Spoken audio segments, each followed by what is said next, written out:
The 2024 U.S. presidential campaign continues to heat up, with President Joe Biden and leading Republican candidate Donald Trump neck and neck in the opinion polls. Former President Donald Trump has ratcheted up his rhetoric against President Joe Biden in a recent speech to the organization Turning Point Action, which seeks to identify and train students to become active in conservative politics.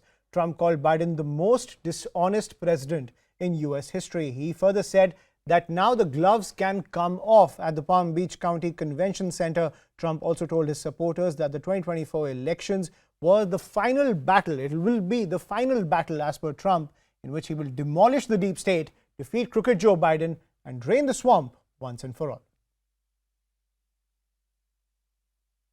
This is the most dishonest president in history, and I wouldn't have said it. You know, I have pride in the presidency and respect for the presidency. I wouldn't have said it, but I say things about him over the last 3 weeks that I would have never said before about any president.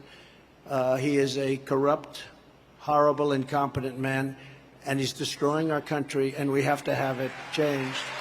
It's such a serious thing, such a horrible thing. But with my indictment over nonsense and over exactly what I just read to you, where you make the decision, for purposes of election interference, I said, you know, now the gloves can come off, because I never thought anybody would do a thing like that. Neither did anybody else. 2024 is our final battle.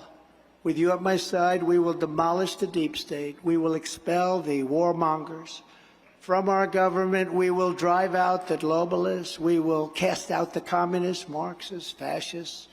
We will throw off the sick political class that hates our country. And we will rout the fake news media.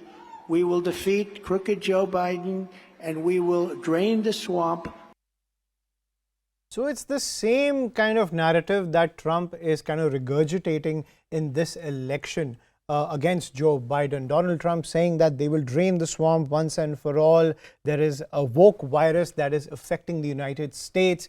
Also saying that the attack against him, that the kind of legal troubles that he is facing, is nothing more than political vendetta from the Democrats. He's even said that the entire justice system, from the courts to the FBI to even the Justice Department in the White House, is compromised and it's politically motivated. Everything is politically motivated. But this is a man who has gotten away with a lot of nefarious deals, ladies and gentlemen. In fact, many of his inner circle, many members of his inner circle who kind of powered him to the national stage to become the president of the United States, have been convicted for multiple crimes. And at the same time, what Donald Trump has done, he has pardoned all of them. So when it comes to drain the swamp, is that still gaining momentum on the ground? When he talks about the deep state, is that also gaining momentum on the ground? When he talks about corrupt Washington elites, he was once a Washington elite who surrounded himself with corrupt individuals. It's that still gaining ground. So that has to be seen at the end of the day, because Donald Trump and the war against Joe Biden continues to heat up. But Donald Trump is still leading the Republican race, because the MAGA crowd still remains strong and none of the Republican contenders are able to dislodge his supporters.